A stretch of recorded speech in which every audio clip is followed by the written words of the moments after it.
It was a great show. But we do have a chat here from Dennis. Can I get a quick talk about 2K23 being played prior to Night 2 Mania? And we played both nights, my friend. So, and it's a great game. I would highly recommend it. Not a sponsor, by the way, not a sponsor. Hey, if you want to give us some money to sponsor, we'll sponsor the hell out of it. That's fine by me. But it's actually a very good game. We had fun with it, just scratching the surface. But definitely had a night.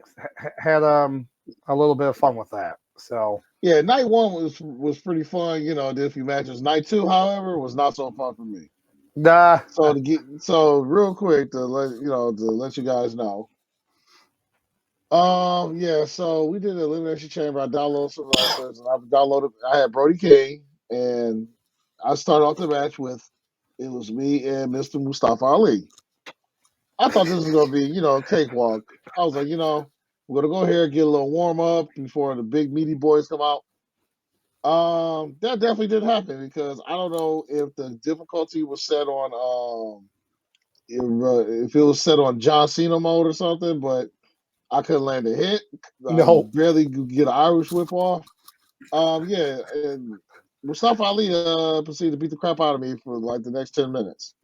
And everybody else beat the crap out of me, and every wrestler in that match, they all took a turn throwing me outside the ring onto the cage part of the chamber and then throwing me back in.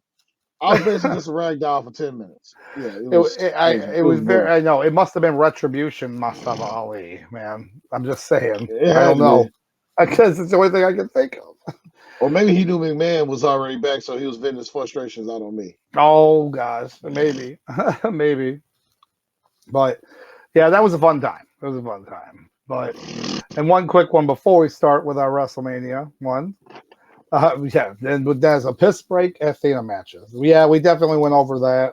And hey, it wouldn't be a wrestling show or pay-per-view without the good old pee break matches, man. It really wouldn't, because when else are you going to go to the bathroom? I mean, come on. You don't want to miss something good.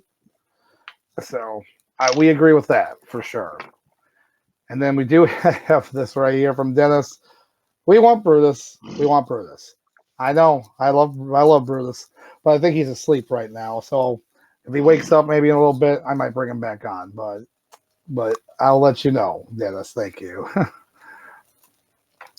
But moving on, we do have obviously the big show, the biggest show of the weekend with WrestleMania. And obviously most of these matches are definitely more of a they happened, here you go. But we'll go over it, and whatever your thoughts are, let us know.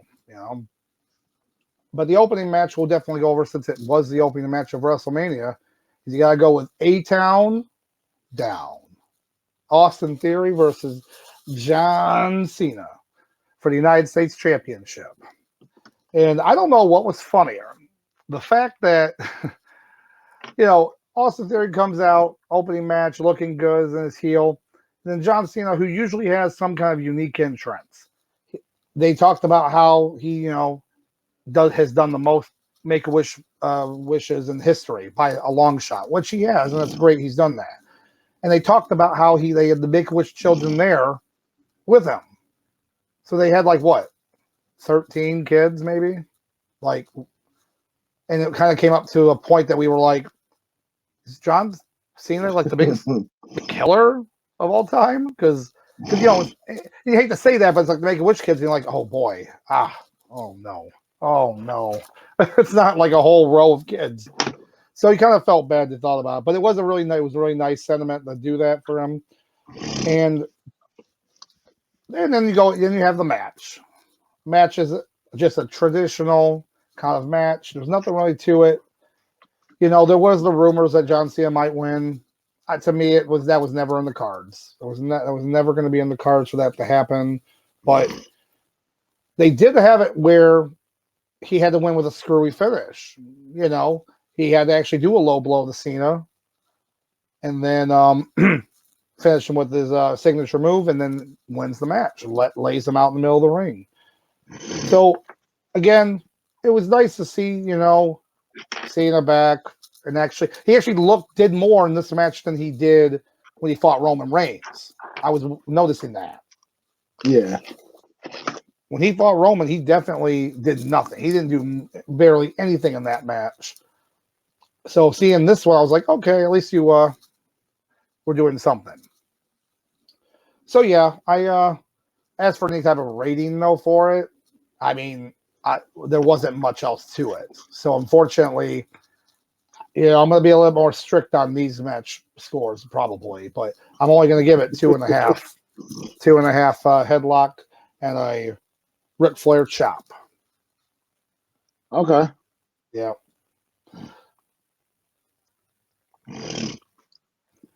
But what were your opinions?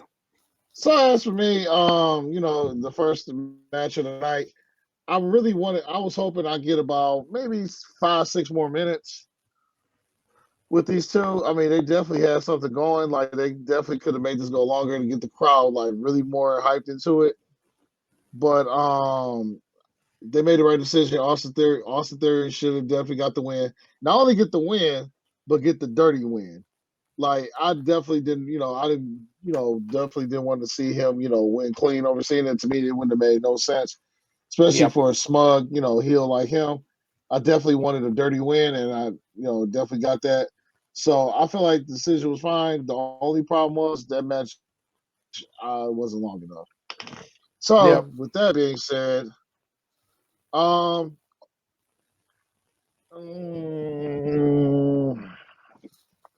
you know what? We ain't seen John Cena in a while. My ratings are subject to change, but we're gonna stick it at 3 right now. Like this easily could have been like a 5 headlock match, but Yep. No, unfortunately not. I think it's just John Cena doesn't have much in the tank. I feel like, and he doesn't need to. He doesn't really need to do anything anymore. So nothing really on him. Excuse me. So moving forward, we do have the women's 6-man tag match. Trish Stratus, Lita, and Becky Lynch versus Damage Control. And again, this is a match that I was very just blase about. They basically just let Bayley be on the show because their women's title matches are already booked up, and they didn't want you to not be on the show. Right. I was a little surprised that I had predicted that maybe Trish Stratus would turn on him, or something like that. I know it was kind of a long shot, and it didn't happen. So they gave him the good nostalgic win with the legends, divas, superstars, and it is what it is. Like to me, Becky being part of that group, even as tag team champion with Lita, it's like, why? Like it's seriously like, why? You're just downgrading you, not because you're a tag team champion. It's just you're doing it, and it's like that joke champ. It's like when Edge was WCW. I'm sorry, when he was a tag team champion with Hulk Hogan. Briefly, very briefly. It was like against Billy and Chuck. I believe they beat Billy and Chuck for the titles, if I remember correctly. And it was just so Hogan got the tag team title. He'd never been tag team champion before, so it was just kind of like here you go. That's what you get this belt, and that's it. But to me, the match was I'll tell you right now, Trish Stratus, man, people say about the fine wine, how someone ages, and she really did age like a fine wine. Like it's insane. It's very. I told people, I was like, go back, look at her at WrestleMania 17, look at her now. It's like almost 2 different women. Yep. So overall, though, the match, unfortunately, I have to give it a 2 headlock out of 5. Like I said, that there was all the right spots were there. All the spots you had that you knew they were going to get there, but all with that going on, Monday Night Raw basically yesterday confirmed that next week, Liv Morgan and Raquel Rodriguez, the team that just got thrown together, are going to fight Lita and Becky Lynch for the tag team titles. So it's most likely they're going to win the titles there, but it just seems odd to me. I really want Raquel to kind of like be not with somebody. I don't know. We'll wait and see on that one. She might cost her the win. Yeah. Maybe she actually cost her the win, and Liv Morgan gets like demolished by Raquel. That's a possibility too. Right. But what were your thoughts? Oh boy, I see it. I already see it on Yeah, there. I'll be honest with you. I didn't care about this match going in. The little bit of the match I did see, I was like, okay, this is a filler. I looked at it as a filler match, and I was just like, it happened. Shout out to once again, Trish Stratus gracing us wrestling peasants with her presence. And that's about. I don't care about Bailey no more. I don't care about Damage Control no more.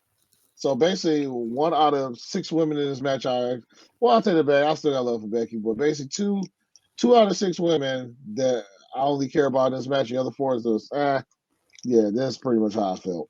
Yep. I'm with you, man. Moving on with this show, I will go to one that ended up being a pretty good match. Just for the storyline and how it was pretty funny too. Yeah. We gotta go with Seth Rollins versus Logan Paul. Okay. You already knew 2 things were gonna happen. 1, you knew Seth Rollins was gonna have some drip. 2, you knew that Logan Paul was gonna have some ridiculous entrance because he did a crazy entrance at the Crown Jewel show. And they delivered. You had Logan Paul come out on a zip line, a la Shawn Michaels, but then he came out with his mascot dressed up as his prime, like, water energy drink, whatever the hell it is. Yeah, and it was KSI. fun. It was fun. Well, that was the funny thing. So, like, Yeah. the match happens, and it's a pretty good match. We knew that that going into it, Logan Paul, with everything he's learned and, was able to kind of pick up, that it was going to be a pretty good match. And Seth can make a match good anyways. So this match had some really good spots back and forth. And then, of course, he had the spot on the outside where Logan's about to jump through the table. And when Seth Rollins grabs the damn prime bottle and slams him through the table, it was one of the most fluid motions ever, too, right? So he opens up the thing and it's KSI. I'm sitting there like, that's R-Truth. Because to me, if R-Truth was available, that is something that his character would have done. I'm just saying, like but had the fluid motion of him to switch spots, to pull him on the table was flawless, and they slams it on him, and then the match continues and everything. And the way they finished it was, to me, a perfect way to finish it. Logan Paul could have maybe got the win if Logan Paul didn't try to act as a heel these past few weeks for the storyline of it. Right. I know you usually will have the heel face situation. To me, this is always different. Logan Paul, they're going to boo him for being an influencer anyways, as opposed to just being a true heel. But Seth Rollins deserved the win, and he got the win because he's worked his ass off. So over the past year and a half. So, but I was entertained, and at that point I have to give it definitely a 3.5 stars. So. Okay, 3.5. 3.5 headlocks. Yes, I apologize. 3.5 headlocks. Oh, okay, cool. Let me let's see, 3.5. Let's see. Yeah, as far as so my thoughts on this match, very solid. Like, you got Seth Rollins, you got Logan Paul, 2 guys who are definitely pretty solid. See, one is a better worker than the other one. Let's not get it twisted. Mm-hmm. But as far as this match goes, it definitely gave me what I wanted, was 2 guys that, to basically work the crowd, as far as work the crowd. 2 guys that, are how do I want to put this? 2 guys that had the ability to come in and steal the show. And I feel like what they did for those 15 minutes, they got 12, 15 minutes. Yeah. What those guys did, they definitely did what they're supposed to do. So, steal the show. And for the only thing I will say, the missed opportunity, was as far as the water bottle person. I feel like it should have been Jake Paul. Oh, that would have been funny. That would have been the icing on the cake. That would have been very funny. I would have. Oh my Because God, could like I you was telling, imagine? well, I was telling people at the party, I was like, when last time Logan Paul was in the ring, he was against Roman, and Jay Paul came out, because the bloodline was, was trying to gang up on Logan. So Yep. Jay came out. And at this point, in real life, most people, they don't really care for the Logan. I mean, for the brothers like that anyway, where they just look at the scumbags. So, what better way to solidify that than have his brother basically be the guy to water bottle? That would have just been the icing on the cake. But you said there was two things that was guaranteed, but you should have mentioned three. One, Seth always comes with the drip. Yep. Two, Logan Paul always has some type of makes an impact with an entrance. And three, the third guarantee, we was gonna get a nice crispy buckshot lariat, and that's what we got. Yes, we did. Oh yeah. Again, because that's your move. That's my move now. That's Yep. Logan Paul's move. Oh yeah, I am for the sure. I am the buckshot captain now. But Prime yeah, the prime lariat. There you go. the prime lariat. But yeah, definitely. I was looking forward to this match, and it definitely did not disappoint. Yeah, yeah. Oh yeah, it was fun. It was definitely a fun match. Oh, and by the way, this match actually went 16 minutes. 16 minutes. So you were Yeah, close. Yeah, we were close on that. But moving forward, we do have the men's showcase match, as they like to refer to it now, whenever they have a bunch of tag teams randomly put together. So you have the men's showcase, the Viking Raiders, Street Profits, Alpha Academy, and Braun Strowman and Ricochet. For nothing specific, just the match they have. First pinfall, submission wins, and this match actually wasn't bad. Wasn't too bad. Kind of short, only 8.5 minutes long, but it was a pretty good match. So I will say I was a little surprised by the ending, but it tells me that the stuff has maybe changed for the future of Montez Ford. I don't know. yeah, It seems like for the past several weeks they've been really pushing the Viking Raiders and like wanting to break up both Alpha Academy with the whole Otis and Maximum Male models, and then obviously the yeah, more the push of Montez Ford. But we don't even know now. We kind of don't even know what they're going with. I will say though, this match had some pretty fun spots, but one spot that caught me off guard was that spot with Dawkins with that shoulder tackle around the ropes. That it was the Viking Raiders. They were running around the rope, running around the ring, similar to Braun Strowman when he does his like train. And then yeah, Dawkins out of nowhere and just slammed him, and he was like, yeah. "Gotcha!" And I'm sitting here like, "All right." He's showcasing. He's like, I deserve to be here. I want to stay here, please. But yeah, it is what it is. It was years past for WrestleMania. You usually have some kind of tag match, fatal 4-way, triple threat match or something.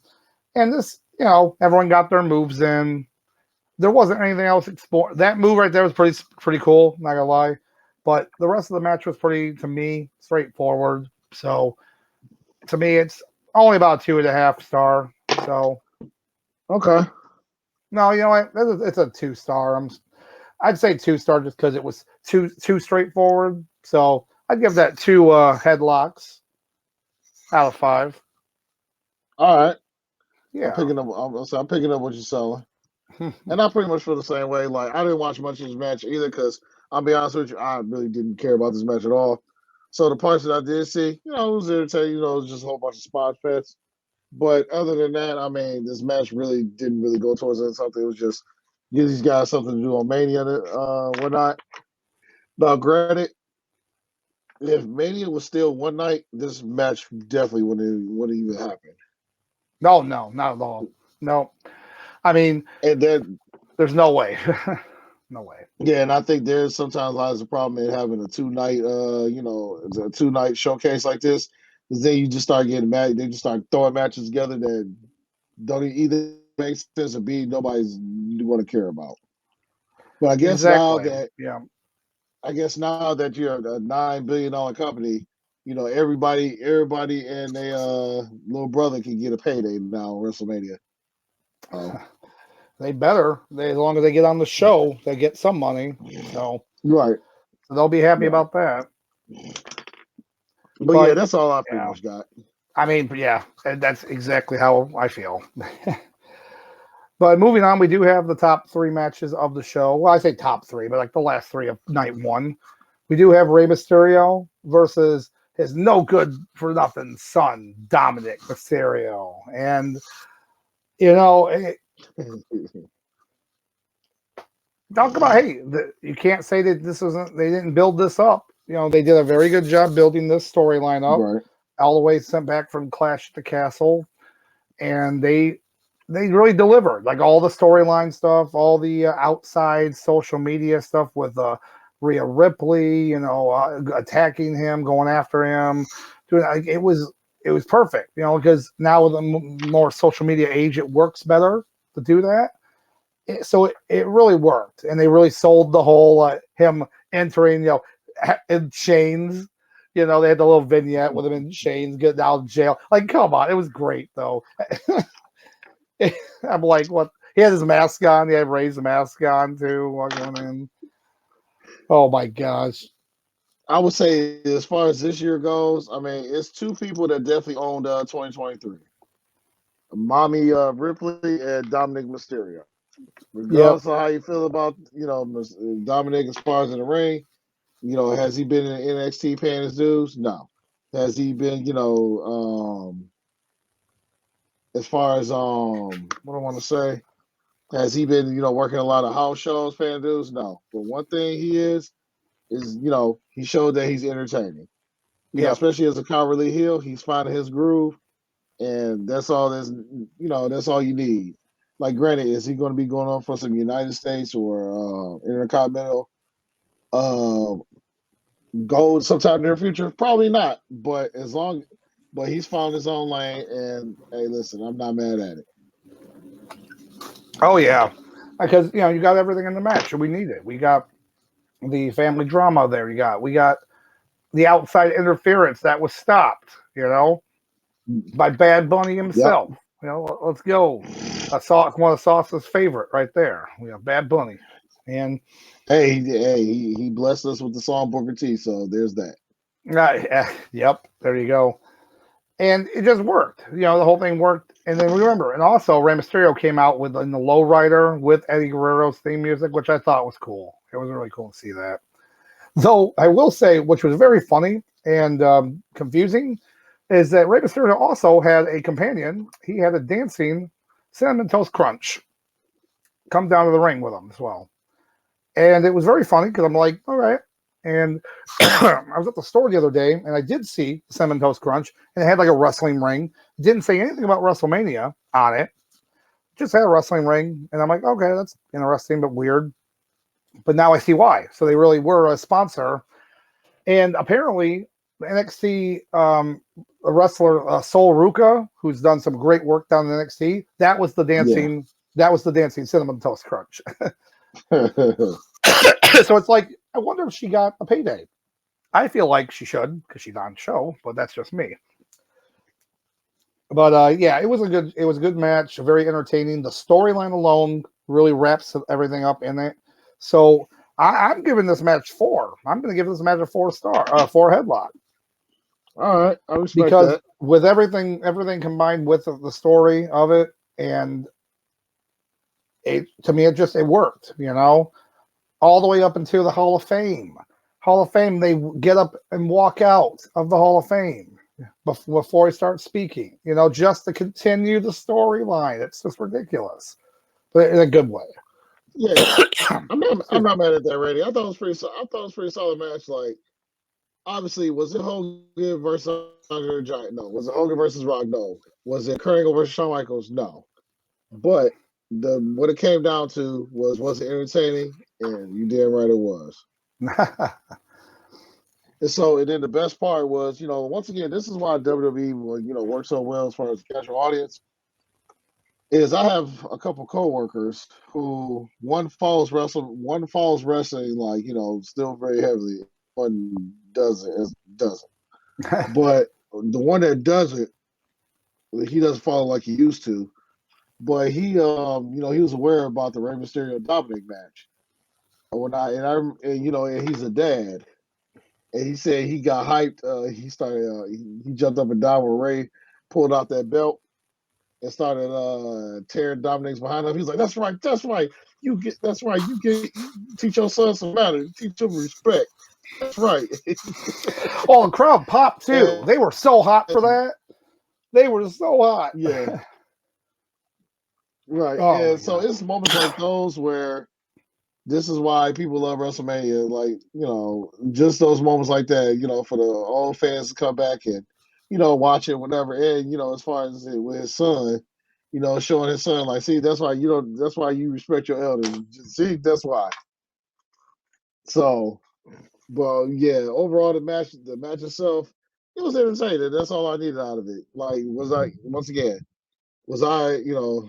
expecting, Shawn Michaels versus Chris Jericho at WrestleMania 19? No, not even close. No.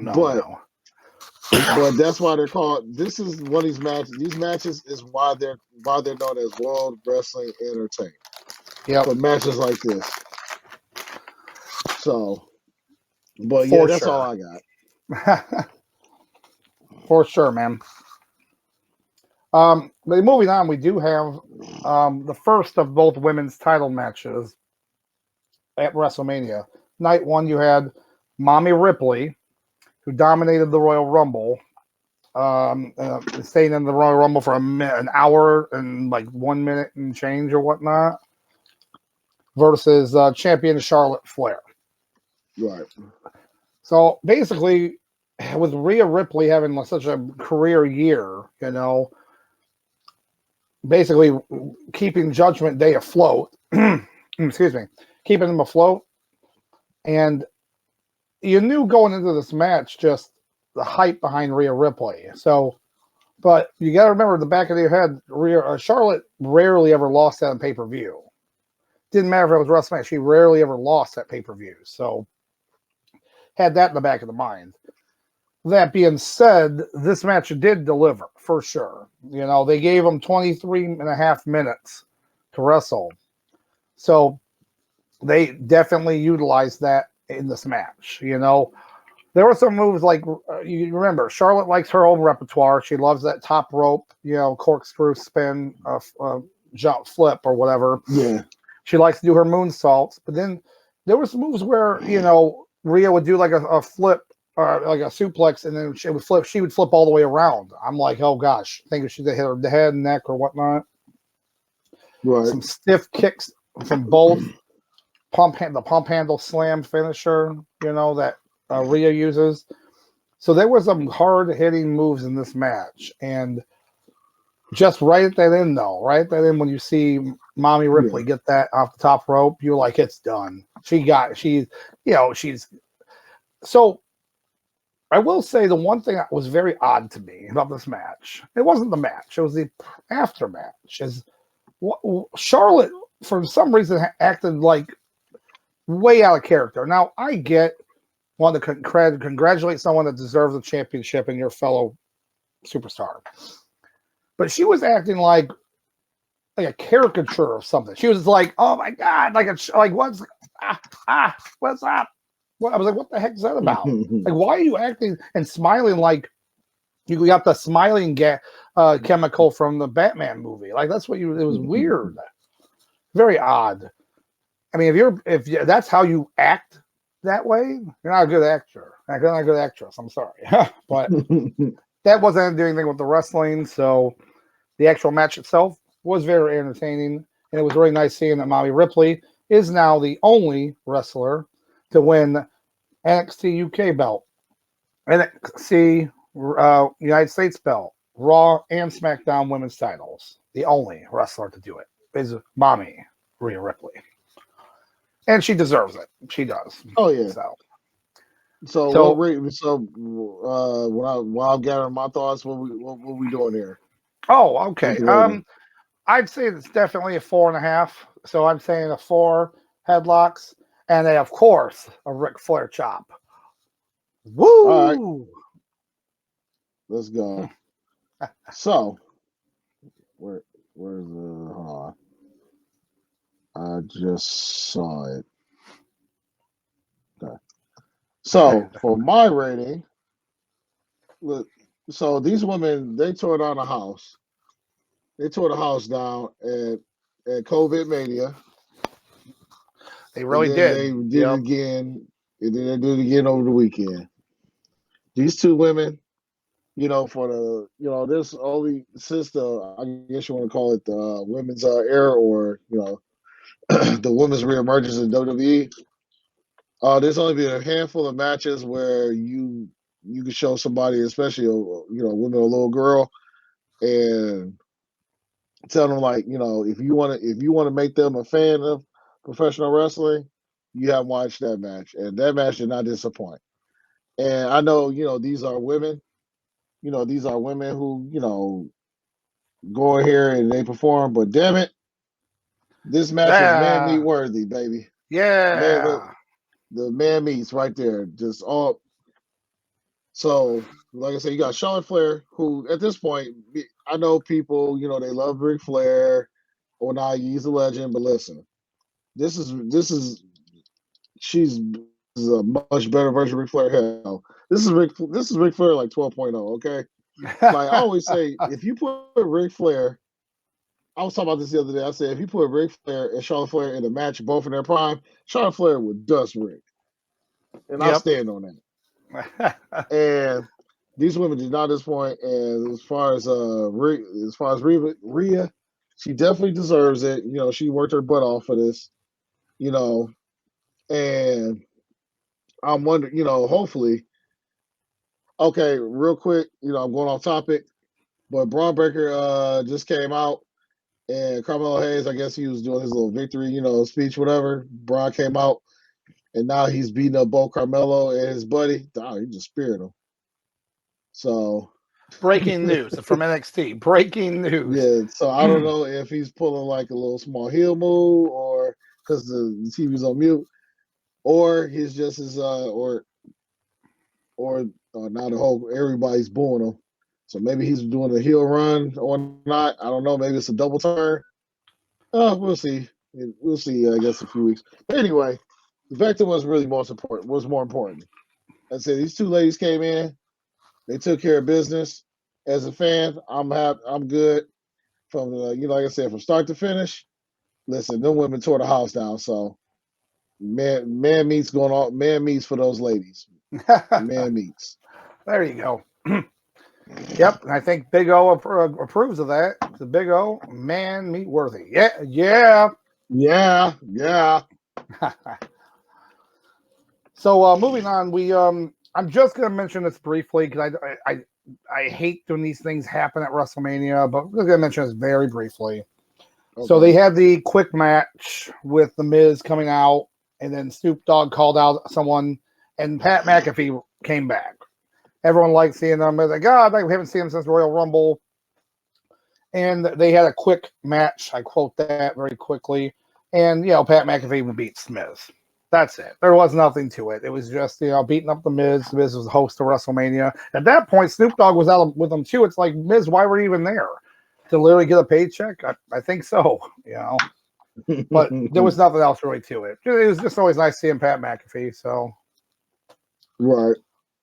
But yeah, I'll say you pretty much nailed it on here. I really don't have much to add to it. No, and I'm not even giving it a score. To me, that's an A type score because it wasn't a match. I agree. Now I go on to the main event for night one, and is Kevin Owens, right? Kevin Owens, my boy KO, Kevin, and Sami Zayn versus the Usos for the Undisputed Tag Team Championship. Obviously, the storyline sells itself here. Yeah, it sells itself. And this match did not disappoint. It did not disappoint for the storytelling, how hot the fans were for it. I mean, with super kicks galore, power bombs going through the table, haluva kicks, everything in this match. But the outcome became the only outcome that made sense. And that's what happened. With Kevin Owens and Sami Zayn winning the tag team championships. Now, whether they're going to now split those belts, come up with just new unified belts, whatever, doesn't matter. I'm just happy to see that that's happened now. So now the storylines can further for both them and the Bloodline. So, because right now the Bloodline kind of furthered more yesterday, because during when Roman Reigns came out on Raw, only him and Solo and Paul Heyman.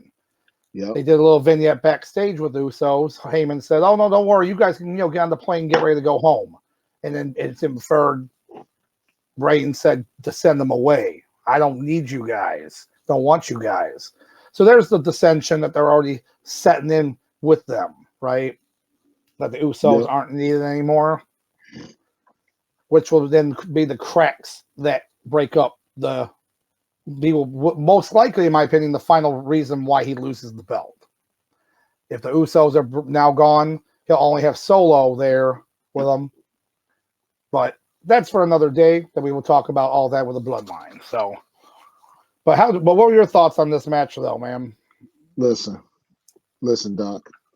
There's so many emotions. You had emotions on the left, emotions on the right.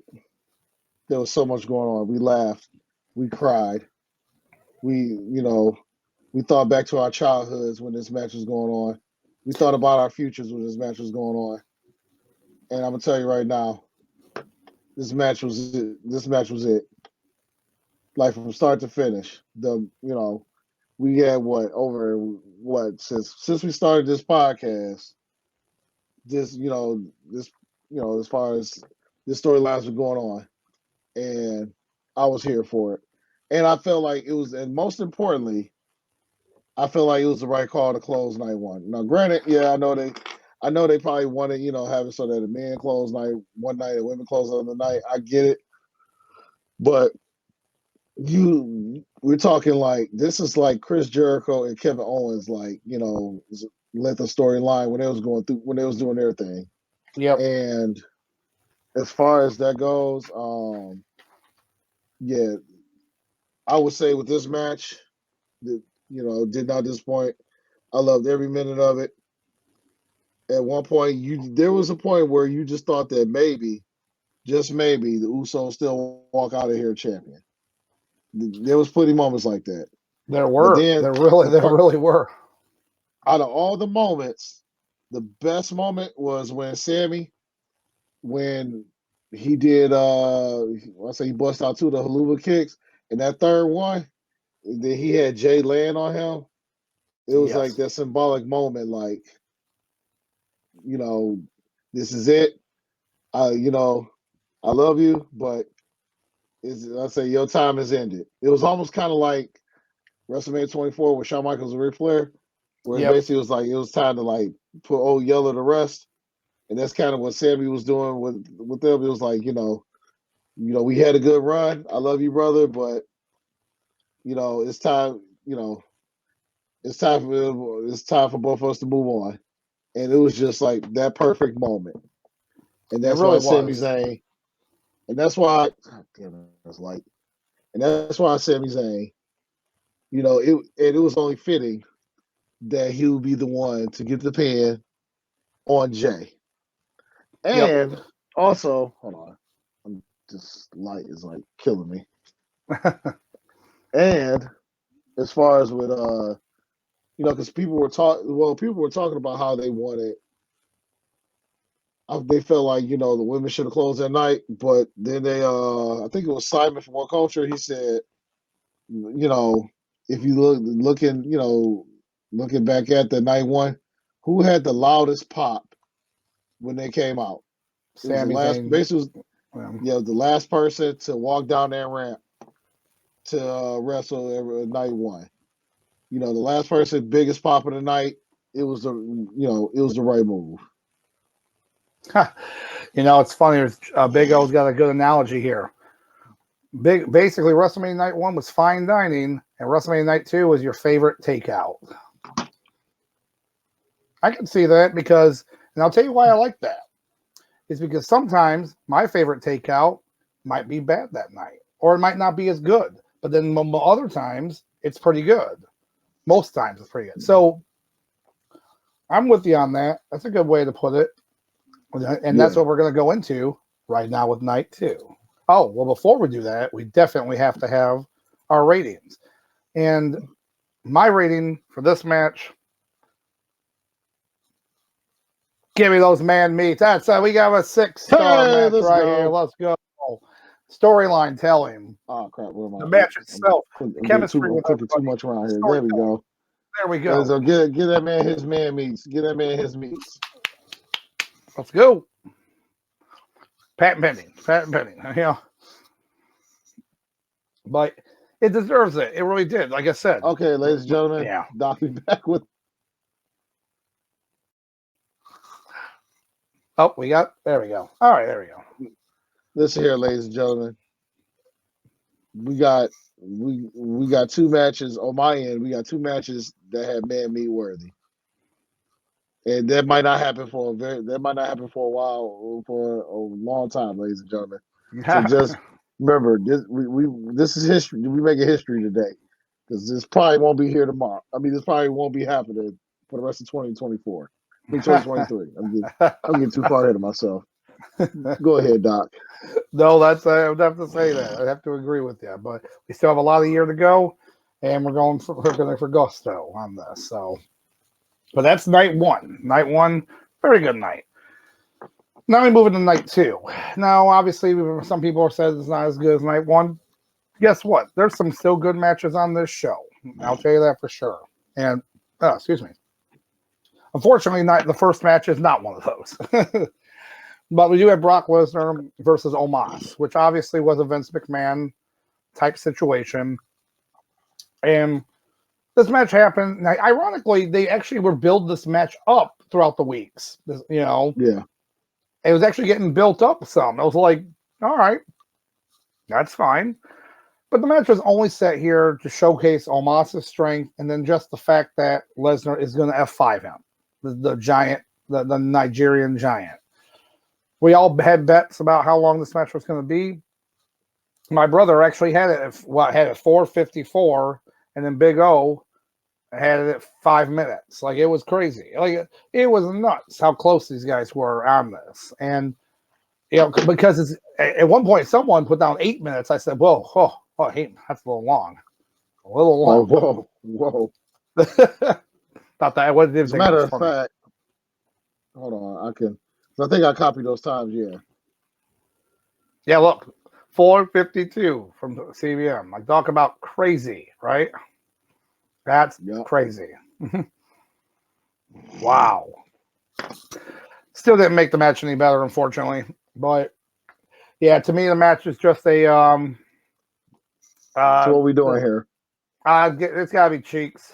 Cheeks for me. Hey. Yeah, it was just.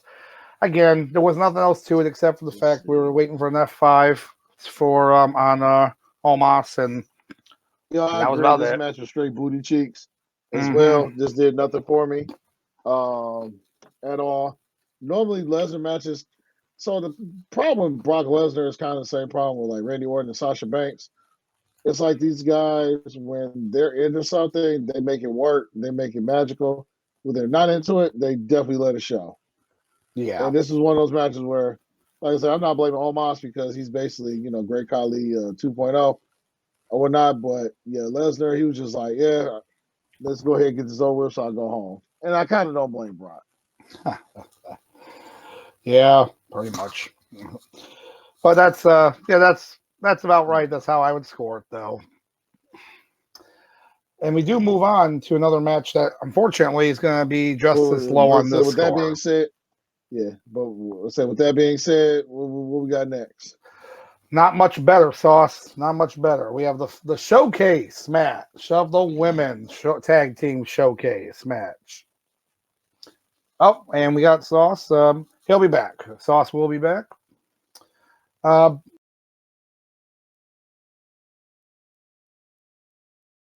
And there he is. He's back in the house. I know. I mentioned the women's showcase match and his computer broke. I know that's how bad this match was, right? Yeah. Yeah. So basically, excuse me again. Yeah. I don't even know what to say about this match. You got Ronda Rousey and Shayna Baszler versus Liv Morgan and Raquel Rodriguez, and the team that just got thrown together. And Natalya and Shotzi, a team that really got thrown together. And then Chelsea Green and Sonya Deville. Now, mind you, Chelsea Green was supposed to be with Carmella, which would have been, I would have been happy with that. And I am happy with Sonya Deville because they've been giving her more work to do. It just makes me wish that I miss the Iconics so much because that's what they remind me of. They remind me of the Iconics. And this match is just so blah. I've never seen such a blah match happen before. Like, this is a SmackDown match that should have happened on SmackDown the night before. That's the best way I can put it. All this match happens. Everyone does their moves here and there. And then Ronda, literally, reports kept saying Ronda was injured, that she couldn't wrestle. Then they're like, well, she's at WrestleMania. And they're like, okay. Probably a contractual obligation to be at WrestleMania. But literally, she does nothing until the end of the match and then does an arm bar to win the match. So at that point, you look at that and you're like, really? This match gets the cheeks, baby. Come on. Cheeks match. Oh, yeah. I'll be honest with you. I ain't really got much to go on this match. I didn't care about this match in the first place. And I definitely don't care about it now. So, I mean, I'll be honest with you. You pretty much hit the nail on the head. There's really nothing left to There is nothing left to talk about this one. So that's why we will move on to bigger, brighter things. Oh, by the way, they gave them 8.5 minutes. I'm like, that's 3 minutes too long for that match. But that's next match is again highly anticipated match of Gunther versus Sheamus versus Drew McIntyre for the Intercontinental Championship. And again, the storyline's already built itself. He's been Intercontinental Champion almost 300 days or something like that. I can't remember exactly the days off the top of my head. He's deserved it. He's had great title defenses, obviously. Drew McIntyre's worked his butt off all year. Being like a top face there. Sheamus has kind of done again, reinvigorated his career again.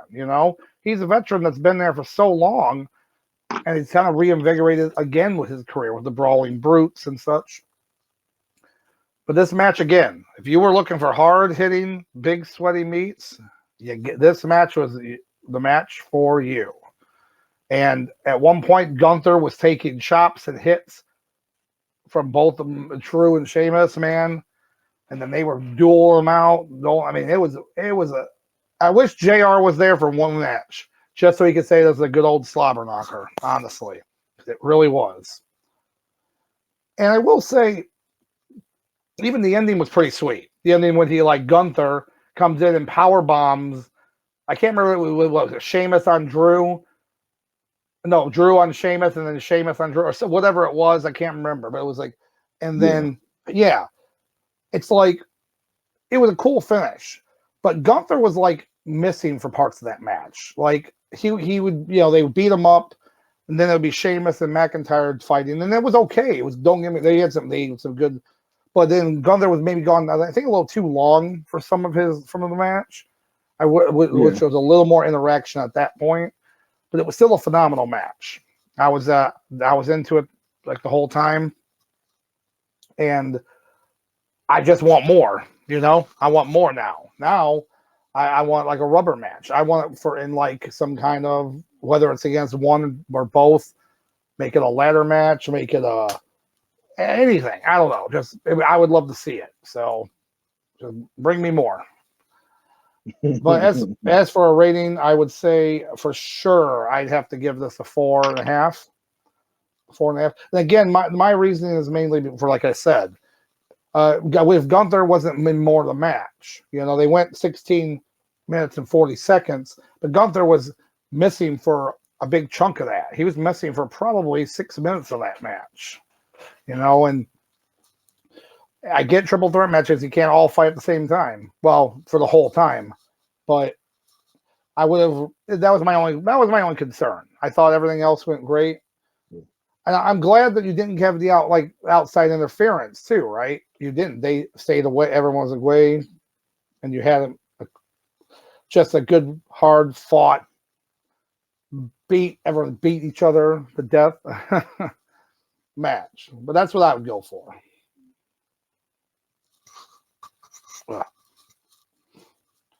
But I see here you got there we go.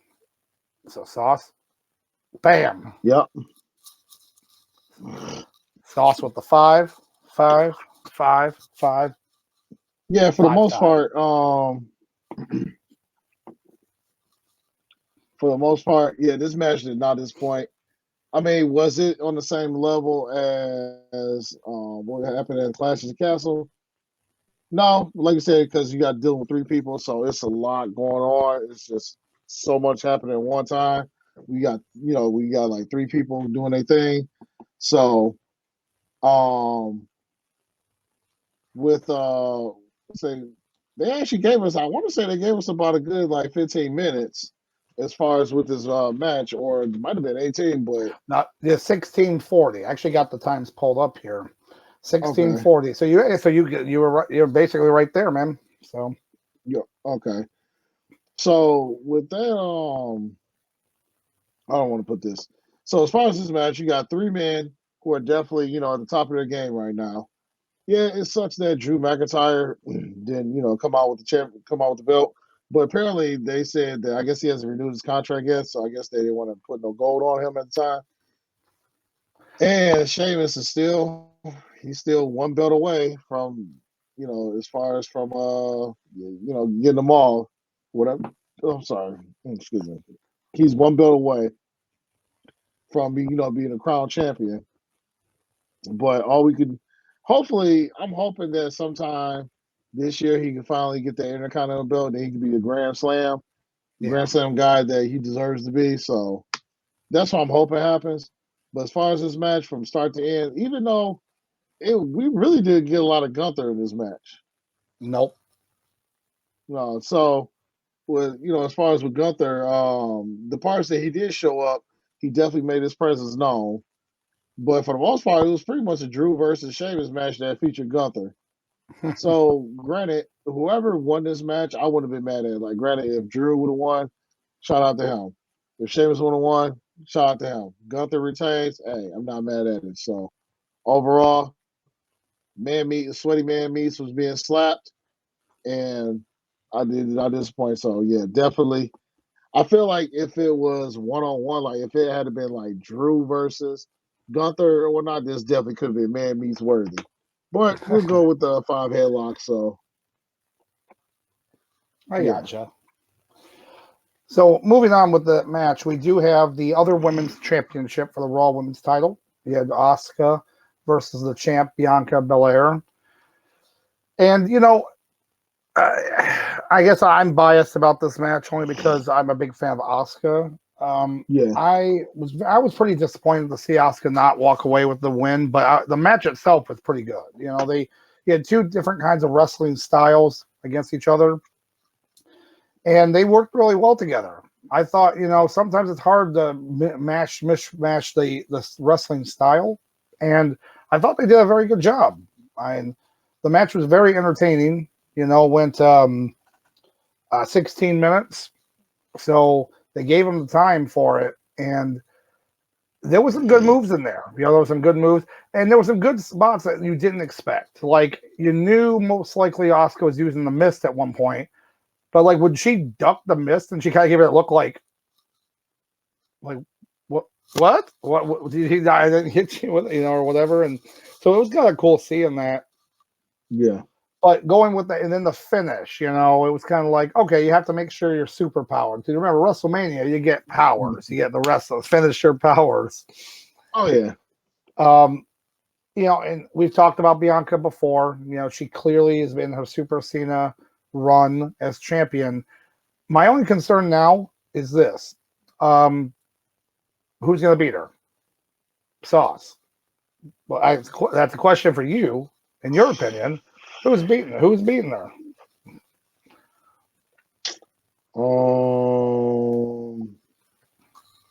Now, on Monday Night Raw yesterday, Rhea Ripley came out to like accost her, when it went during her promo. And then she kind of just said, "I'm champion. You're lucky I didn't challenge you, blah, blah, blah," stuff like that. Do we have a chance that Rhea Ripley tries to win both titles? They try to run with Ripley as the champion, or a different direction? So Ripley wouldn't be a bad choice if they're going to unify these belts. The only problem is I feel like if they unify these belts and Vince, writing this stuff, basically, taking control of creative.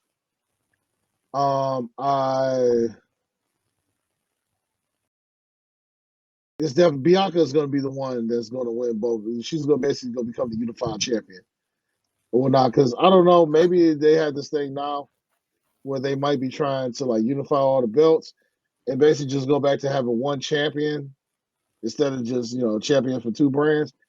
Because once again, as far as with this merger, it's going to be interesting to see what they want to how they go about stuff. So obviously they probably go doing some updates as far as with the branding and whatnot. So they might just want one champ period, which means if we do get unified belts, then we might be looking at maybe the brand splitting too. So that's something to think about as well. So that's the only reason why that's the only thing that's going through my head right now when you talk about these two women going at it. Yeah. So that's a good point. So I would think like if these two get in the program, Bianca's walking out with both belts. It sucks for Ripley, or whatnot, but I'm just Okay. All right. Because at this point, Bianca is pretty much the big marketable one versus Rhea. So and then the way Vince's brain works now. So that's the way that's the way he'll sell it to Endeavor Corporation. Whatever they call it. So yeah. But so let me ask you a question, Doc. What rating are you giving this? Oh, this match. It was. I'll give it a 4. I'm gonna give it a 4 headlock out of 5. I thought the match still was a good match. I respect that. I think they still worked really well together, and they had some moves that I was very you don't usually see too often. Finish with a good finish. It looked good. Sometimes when you see a finishing move that doesn't land right and they win on it, it's kind of like But that was a heavy-hitting move, just similar to how Rhea Ripley's move on Charlotte was very heavy-hitting, very dominant. So that's what I would go with. Right. I got you. And it looks like you're going with the same on that a 4 headlock. Yeah, pretty much. I like it. 4 headlock out of 5. But moving on with this, we do, and I'm only going to mention this real briefly because of what happened. Another similar thing with the Miz coming out.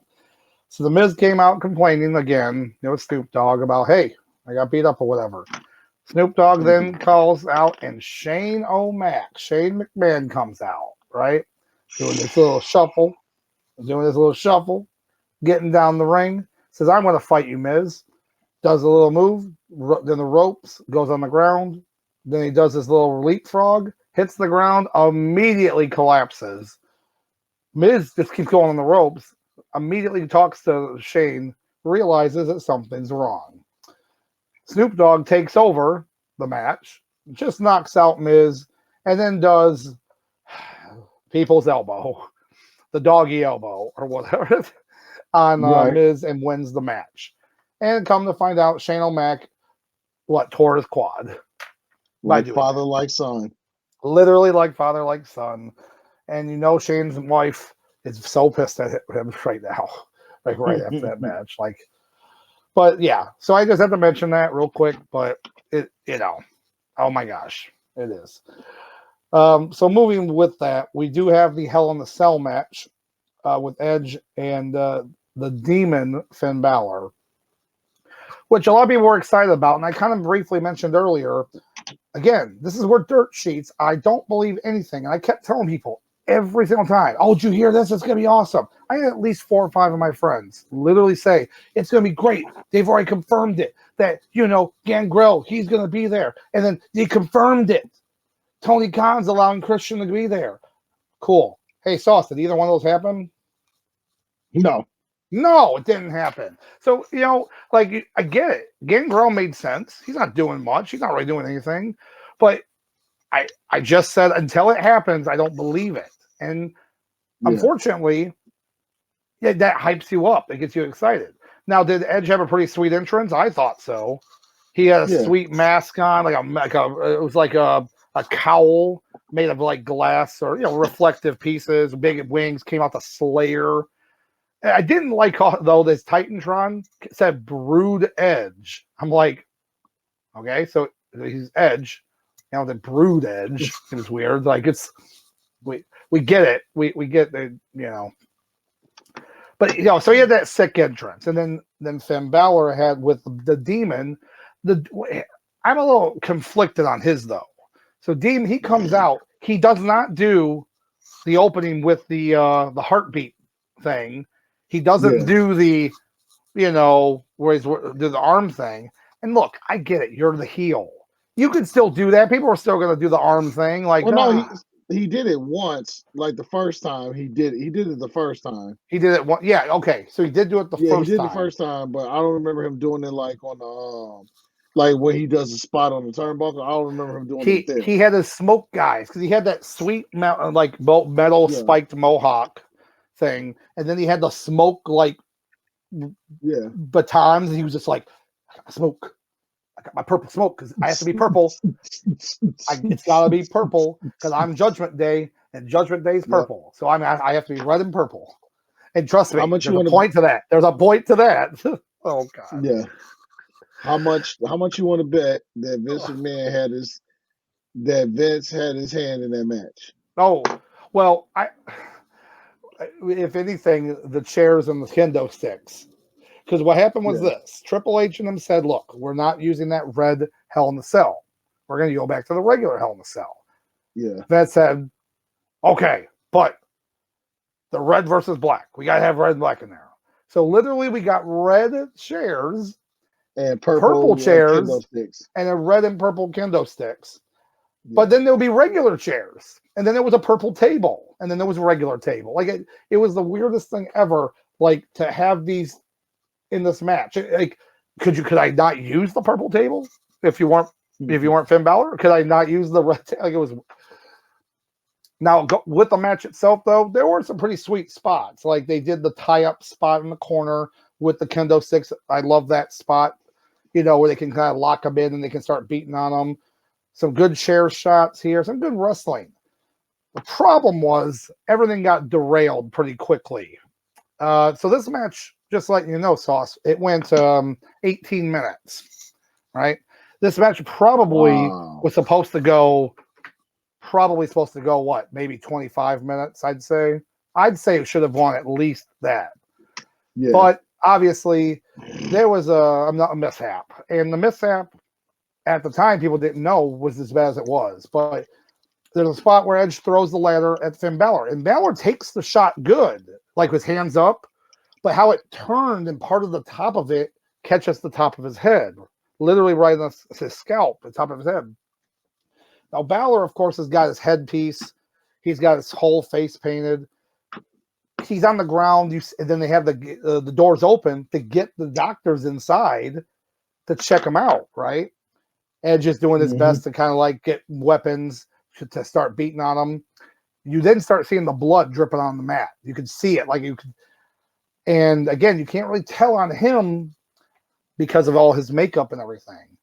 Yeah. It wasn't until the next day where he posted on his own social media what the damage was. Did you see that picture, Sauce? Yeah, he had a nice big gash on his head. Yep, literally this mass, and you could see where they had stapled it partially, and that was when they were there, those doctors, to try to let him get him to finish this match. And I don't even know how he got up and continued to wrestle. And in my head, I'm like, Adrenaline. adrenaline. It's the only way. Only way.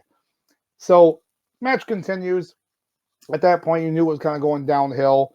But Edge ends up winning with the concerto, which a lot of people were pissed off about. A lot of people were mad that Finn Balor didn't win this match. In my opinion, I thought it was obvious Edge was going to win the match. Because Edge winning it means he's done. Now he's done with the feud. If Finn Balor won, it would have been kind of like, well, he still got unfinished business. I don't know. It just seemed odd that more people were about the Finn Balor winning. But I know it, because you look at the Demon, right? The Demon character has more.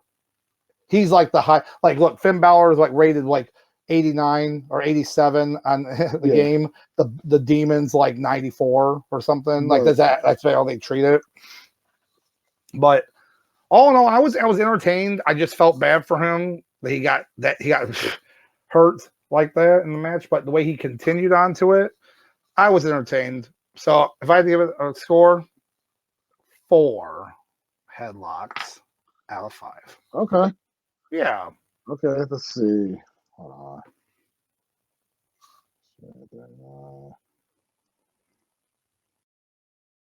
Yeah, me, however, I didn't hate the match, but I thought it was an okay match, but I feel like that moment when they doctor checked on him definitely kind of soured the momentum. Yeah. So for sure, man. For sure. So, to these guys, I give about a 3. That was all right. Yeah. Even with all the spots they were doing, it was just like kind of like a typical hardcore match that was just in the cell. It wasn't really nothing outside of like the spot where he had the demon tied up with the kendo sticks.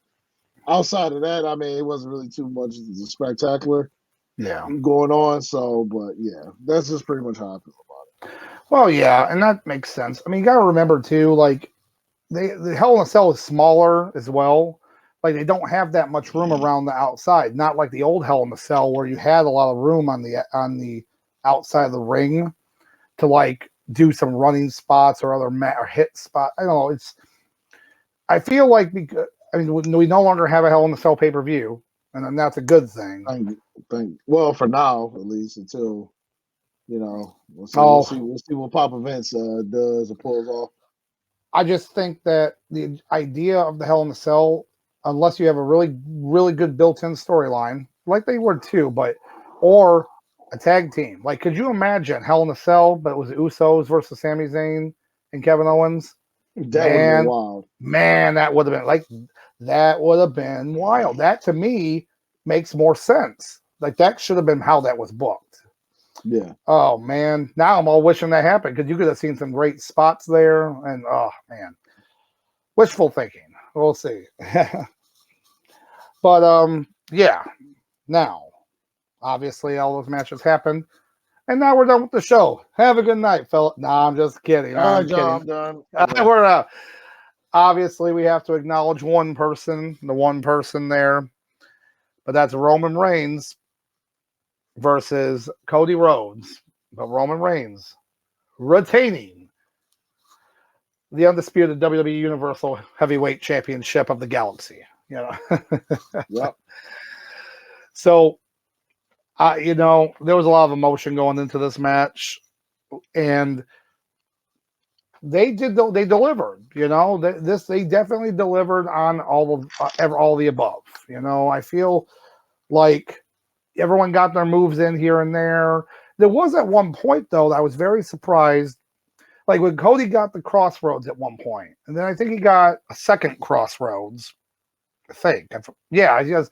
And when he didn't get the 3 count, the way the crowd shifted there, I'm not saying they weren't cheering Cody, but it was almost like that, oh, we didn't get him, and they were like how you would cheer for a face kicking out of getting pinned.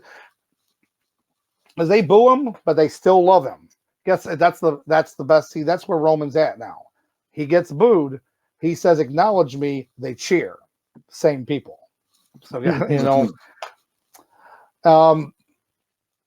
obviously you had the interference. The Usos coming. Well, Solo coming out, then getting kicked out. Then the Usos and then Sami Zayn doing their thing. But that was just But this match, it really had it all. It had everything in it in a sense, But then, of course, just you have it was a screw job finish, a screwy finish. Right. But I feel like it had to be that way because people that were already mad about him losing, if he had lost clean, oh Lord, if he had lost clean, I don't even know what to say at that point. But I thought it was good. I thought it was a good way to do it too with Solo because it just with the spike, it looked good too. He's going for the crossroads again, and then he's like, "I got you, wham!" Yeah.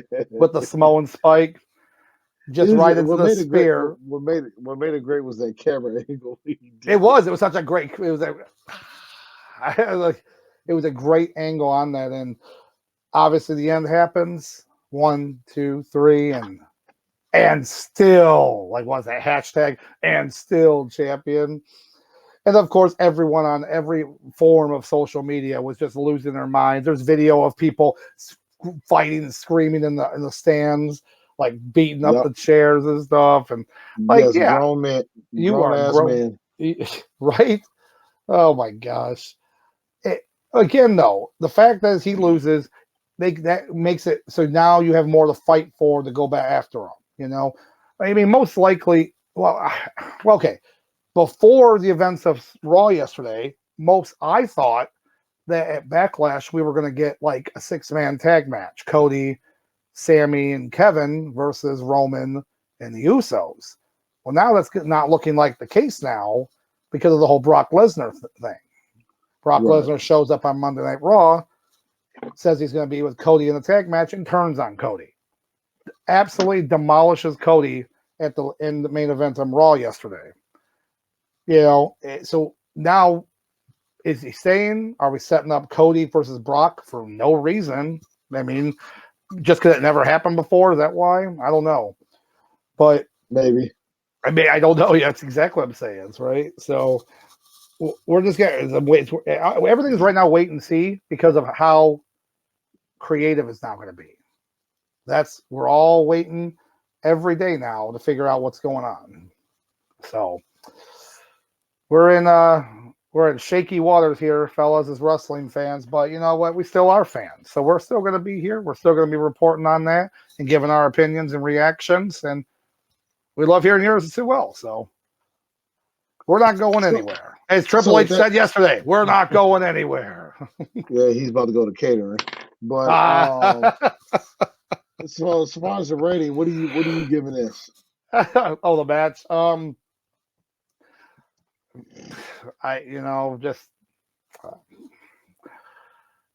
give it a 4.5. I think. I think so. I think 4.5 headlocks out of 5. That's what I'm going to go with it on it. So. Hold on, 18. See what I did there? I see. I like it. Let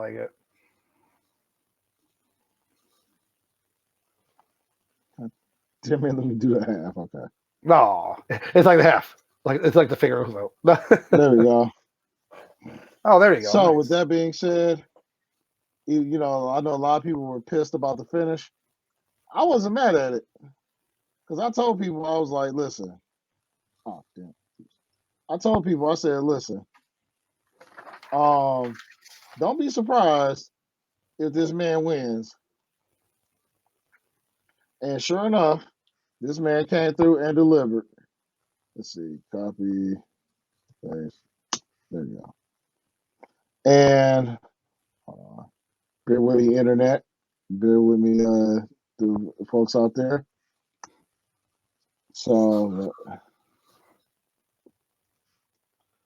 yeah. So I mean, overall, yeah. They gave it. One of the guys there. Shout out to Dennis. He predicted that it was going to go about 38 minutes, and they went about 36, 37, I think. Yep. Yep. Close to that. Yep. So, there was a lot of emotions that took place in this match too. Listen, we all laughed, we all cried, we all thought about what we did back in 6th grade when we was watching this match. We all was just on an emotional ride when it came to this match. Yeah. It delivered, and I'm just glad that Solo, he got his revenge on by Cody, because Cody gave him his first loss on the main roster, Yes. and yeah, I always appreciate a petty villain. I said it before and I'll say it again. But overall, when they mentioned that 9:45, I was like, it's a good chance he might be leaving SoFi Stadium with that belt, with those belts, and sure enough. Oh man. Yeah, I mean, night 2 wasn't as good as night 1, but still, it was entertaining. I thought it was, and it just builds up for more. Triple H referred to it as another chapter for Cody Rhodes. Like, this is just one chapter. It's until the continuation of it, and I get that. I do, and we'll just have to wait and see what happens. In regard to Roman champ, and now obviously moving forward with how any booking is going to be done. Because really, we're in the dark now. We're really in the dark because we don't know. Because look, just as a devil's advocate, say with this new deal that, again, we don't know the exact dealings of it. But say with this new deal, Vince McMahon is completely in charge of creative now, hypothetically, with this new deal. He's in charge of that, but the guy in charge of like Endeavor doing it, say if he wants something different to happen, you're not going to say no to this guy because we've now merged there, with them. So to me, it's interesting to see like what could happen. Like if they want something changed, that's going to happen because they've now got 51% of the stock. The WWE shareholders still have 4 to 49%, but so again, that's just devil advocate. Like I still think there's going to be a team in charge with creative. Is Triple H really kicked out?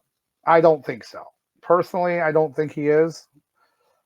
I hope not. That'd be really silly. That'd be really stupid and counterproductive compared to what he's done the past 8 months. But again, we're only in a watch and wait type situation now. Right. Yeah. So with that being said, so Doc, with that being said, what's the rating you'll give for this show overall? Oh, overall, I'd have to give it some good matches there. I'd say 4 and a 4.5 out of 5. I'd say. Okay, that's fair. So yeah, let's see. Hold on.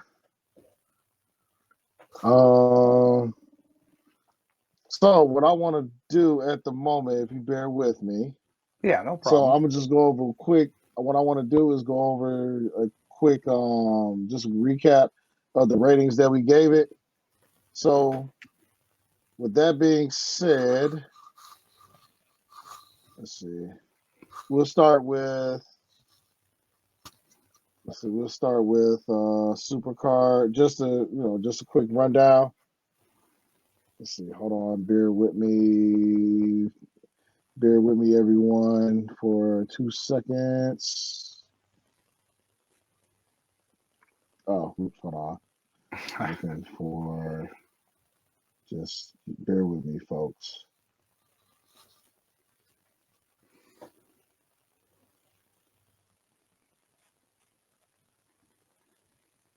Wait, why is it not? That's weird. Okay, so So just as a recap,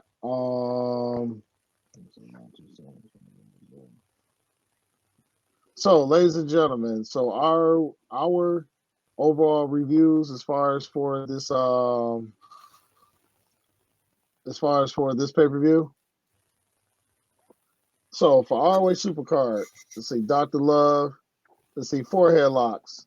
Then for the World Championship, for the men's. For the women's championship, we got 2. Doc gave it 2. Pure Championship, he gave it 4. 6-man, he gave it 2.5. As far as World Championship television, 3.5. AAA 4. ROH Tag Team Championship Reach for the Sky, 3.5. Show rating 4. Yep. And me, as far as me, ROH Championship, 3 headlocks. ROH Women's, 2 headlocks. ROH Pure Championship, we looking at 4 headlocks. ROH 6-man, 2 headlocks. ROH World TV Championships, 4 headlocks. AAA, 4 headlocks. ROH Tag Team Championship, Reach for the Sky, 3 headlocks. Show rating, 3.5 headlocks. And then going forward, WrestleMania 39. In no particular order, because the way I did this. Yep. SmackDown Women's Championship, this is all Dr. Love. So, SmackDown Women's Championship, 4.5 headlocks. Women's Tag Team match, booty cheeks. Rey Mysterio versus Dominic Mysterio, 4 headlocks. United States Championship match, 3.5 headlocks. Undisputed Tag Team Championships, man meets. And then WWE Universal Championship of the World of the Galaxy, we have 4.5. Raw Women's Championship, 4 headlocks. Intercontinental Championship match, we have 3.5 headlocks. Men's Tag Team Showcase, 2 headlocks. Seth Rollins versus Logan Paul, 3.5 headlocks. Brock Lesnar versus Omos, booty cheeks. We have Lita, Becky Lynch, and Trish versus Damage Control, 2 headlocks. Hell in a Cell, 4 headlocks. And for Doc's overall rating for the show, 4.5 headlocks. Now we get to mine. SmackDown Women's Championship, man meets. Women's Tag Team match, booty cheeks. Rey Mysterio versus Dominic, 3 headlocks. United States Championship match, 3 headlocks. We have Undisputed Tag Team Championship, man meets, baby. We have, as far as the Universal Championship, we have 5. Raw Women's Championship, 4.5 headlocks. Intercontinental Championship match, 5 headlocks. We have Men's Tag Team Showcase, 2 headlocks. Seth Rollins versus Paul, 4 headlocks. Brock Lesnar versus Omos, booty cheeks.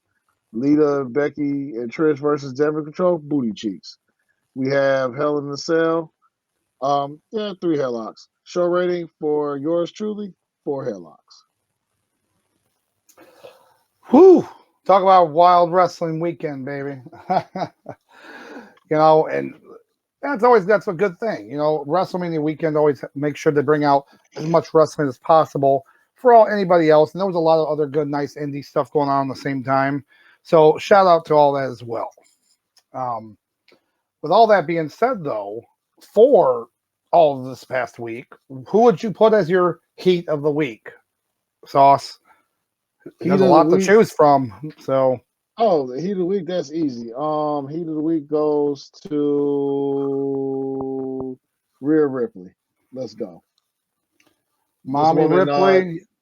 Yep. I said, give it to mommy. So here's why. I wish. Wait a minute. Here's why. This woman set out on a journey. It seemed like her journey started back when Rona Mania. And she had to go through some crappy matches. She had to it's almost like she had to repay her dues on the main roster. But it was a 3-year grind, and we made it. We won the Rumble, was the right choice, and then one that came with the gold, right choice again. So as far as with Miss Ripley, yeah, she's definitely my heat of the week. And she's deserving of it. Yeah, there's a lot to choose from, but I'm gonna have to go with Sami Zayn and Kevin Owens. I think I'm just happy to see, even if Sami couldn't win the world title, that's fine. But winning the tag team titles with his best friend for the first time, by the way, They've known each other for years. They've never been tag team champion together. Yeah. Which I thought was crazy. I thought it was absolutely crazy. But seeing them be able to finish that story, I mean, it may not be finished, but you know what I'm saying. But like, take out the Usos, deservingly become tag team champions. It was great. Yeah. It was great to see it, and I'm all about it. I'm all about it. Right. So, but hey, you know, we had a little bit of technical issues today. Because you know why? But we're both very electrifying, so that might have messed with a little bit of the issues, the sounds here and everything, electronics. But you know what? That we're still here. We're still talking with you guys. But that being said, hey, we always thank all you guys for always listening and commenting because we love talking to you guys. We love hearing from you. But that's pretty much it. You know, now we didn't know the whole thing about the whole Endeavor thing. Like, you have all the WrestleMania stuff. Now, again, we're kind of in that new like world right now. We're checking like where we don't know what's going to happen next. You know, everyone is in the dark. Dirt sheets galore are going to be saying this and saying this.